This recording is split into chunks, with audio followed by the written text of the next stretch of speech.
ভাইরা দেখেন ঠিক আছে কিনা।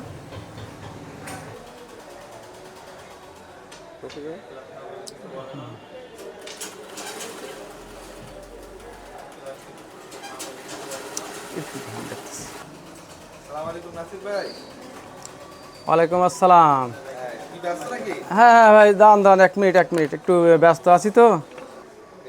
আসছে আসছে, 1 মিনিট।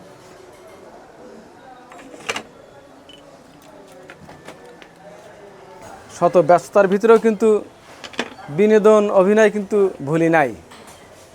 কাজ কামের ভিতরে আছি, হাজারো কাজ কামের ভিতরে আছি, তাই বলে কি অভিনয় ভুলে গেছি? না না না, অভিনয় কিন্তু ভুলি নাই। আসছে SMTV বাংলা, আমাদের নিয়মিত অভিনয়, কৌতুক, বিভিন্ন প্রোগ্রাম দেখতে চলে আসুন SMTV বাংলাতে।